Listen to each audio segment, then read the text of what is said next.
Hello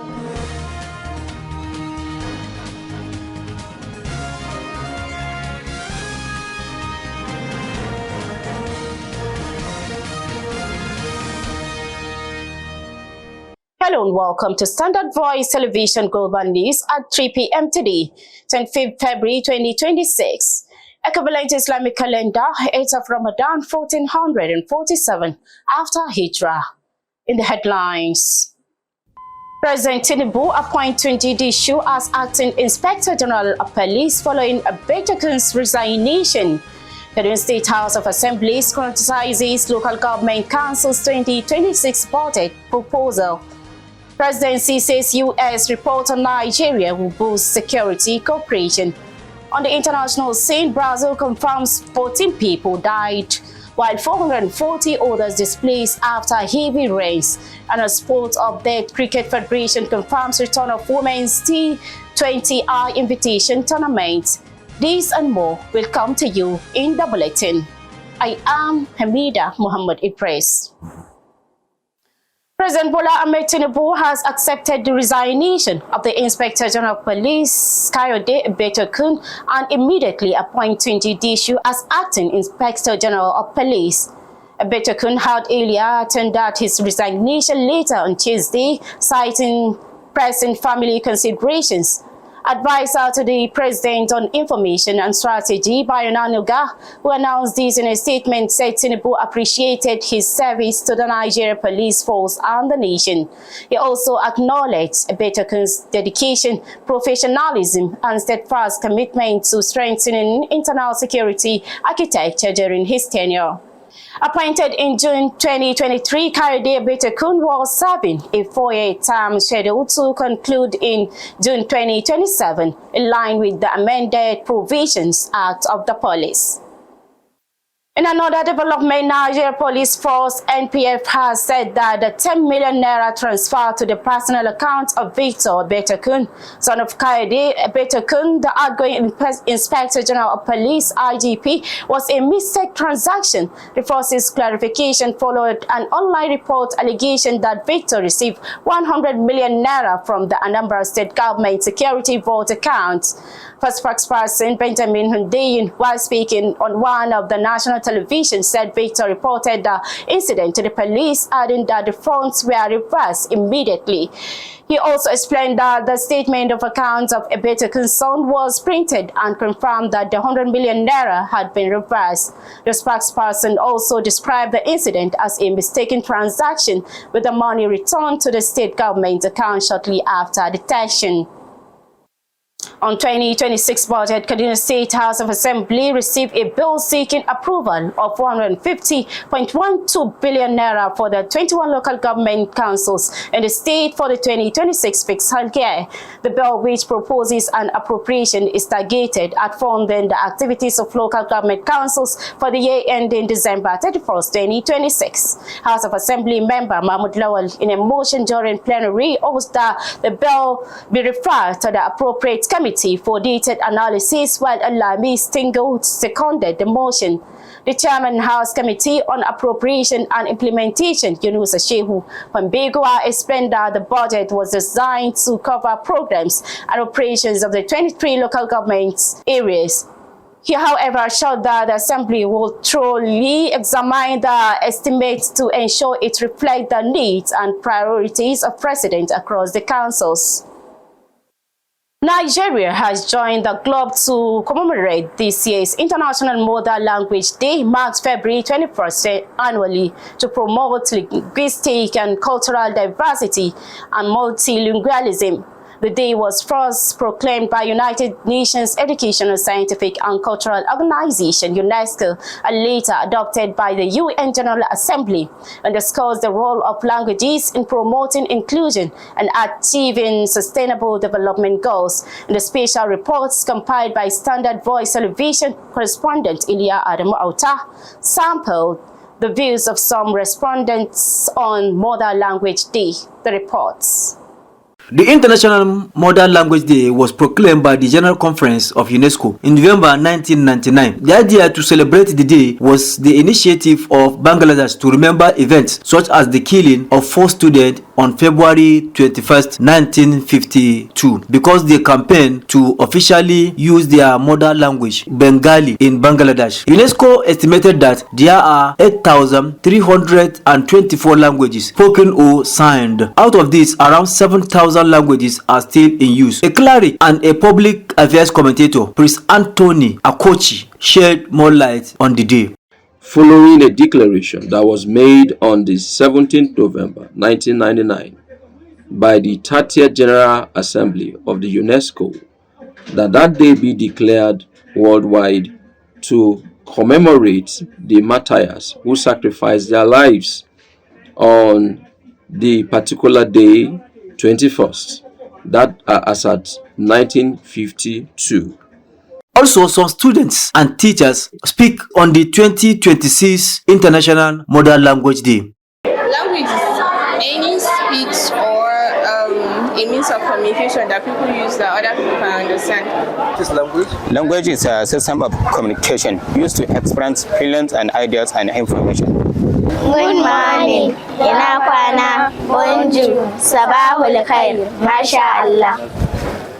I can start by saying good morning in Arabic, sabahul khair, in Hausa, ina kwana, in English, good morning, and in French, bonjour. Thank you in Spanish is gracias, and in Arabic, shukran. Assalamu alaikum warahmatullahi wabarakatuh. Sabahul khair, ismi Rabi'a Dawood Ridwan. Good morning in Igala is Olodulu, and thank you is Olokolo. Also, a cross-section of respondents expressed their views on the day as well. Ekaro ina kwana, eshe adupe. Shawona kaman shine ina kwana. Shagife da yaran bagi kenan. The 2026 theme is Youth Voices on Multilingual Education. Elia Adamu Auta reporting for Standard Voice Television.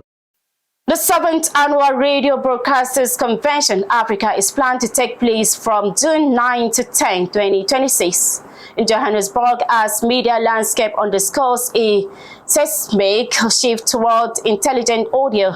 This year's convention arrives at a critical digital tipping point, focusing on the urgent transition from traditional airtime sales to sophisticated hybrid revenue models. The summit with the topic Intelligent Radio and Audio for the Next Generation of Listeners will also witness commercial broadcasters, regulators, and ad tech pioneers to address the industry's most pressing challenge, sustainable monetization in a multi-platform ecosystem. It was gathered that delegates will also explore the automation of the bridge between traditional FM and digital audio through programmatic advertising to capture a larger share of the continent. Minister of Information and National Orientation, Mohammed Idris, has expressed optimism that the 2026 budget would meet his ministry's operational requirements. He made this assertion after the executive session of the 2026 Joint Budget Defense meeting with the National Assembly committees in Abuja. Idris also urged lawmakers to ensure adequate funding for the ministry and its agencies to enable them discharge their statutory mandate effectively.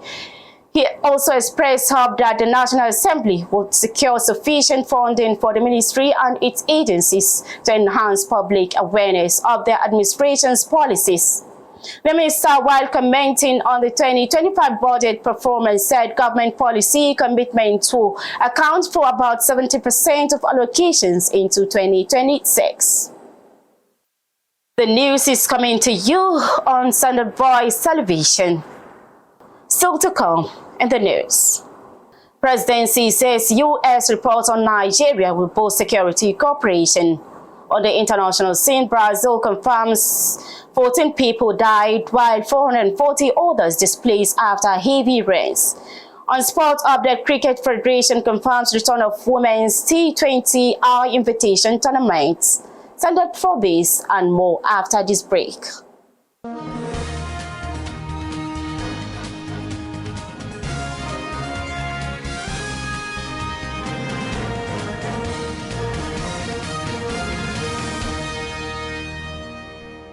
Welcome back, and now the news continues.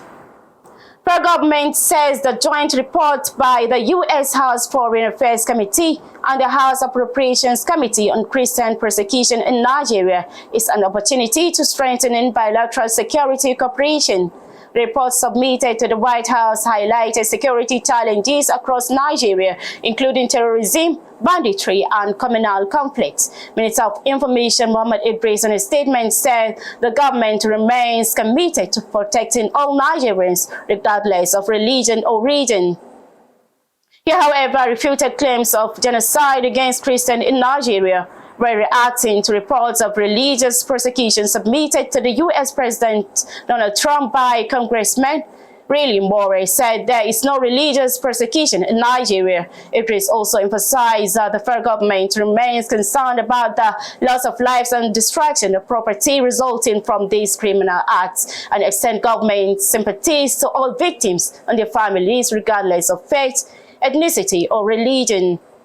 The World Health Organization, WHO, has launched a comprehensive health study of Ogoniland River State to prove the prevalence of ailments associated with long-term exposure to hydrocarbons. This initiative aligns with the recommendations of the United Nations Environmental Programme (UNEP) report, which called for a follow-up health study to complement the environmental remediation of the oil-devastated area. The project coordinator of the Hydration Pollution Remediation Projects, Nanbirani Zebi, had in July 2025 stated that the agency commissioned WHO to carry out the study as part of the ongoing implementation of the UNEP reports.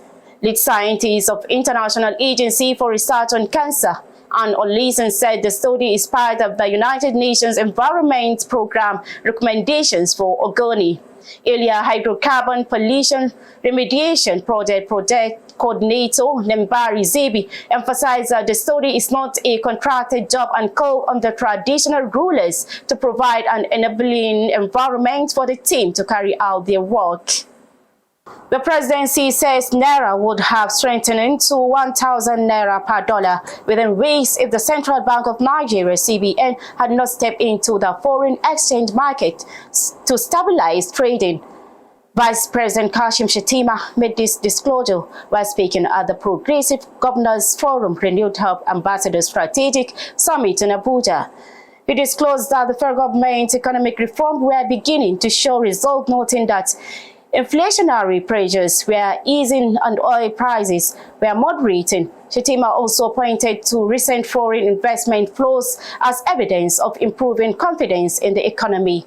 Earlier this month, the Apex Bank announced that licensed bureau, the change operators, will be allowed to access foreign exchange from the Nigerian foreign exchange market through authorized dealer banks with a weekly cap of $150,000.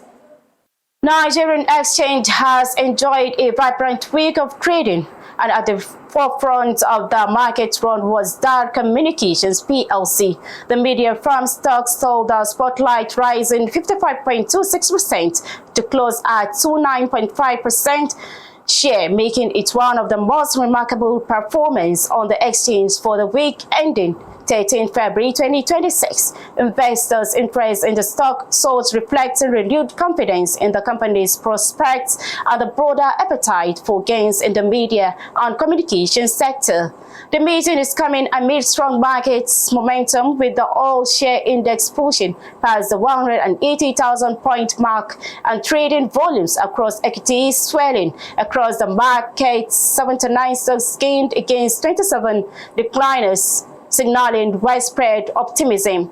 DAR Communications' remarkable weekly jump was a clear standout, capturing attention but for its share percentage gain and the renewed investor focus on the sector. Moving to the foreign scene, Brazilian authorities have confirmed that about 14 people have died and 440 others displaced after heavy rains hit the southeastern city of Juiz de Fora, causing severe flooding and landslides, forcing the suspension of classes in schools. It was gathered that specialized teams have been deployed to respond to emergencies and search for missing residents. According to a statement from the City Hall, federal and state agencies have also been called in to support the city minus Gara State, which has declared a state of public calamity. Mayor Margarida Solomao, in a statement posted on social media, also described the situation as life-threatening. Brazil's National Institute of Meteorology has issued heavy rain warnings for parts of 14 states, including the entire areas of Minas Gerais and Rio de Janeiro.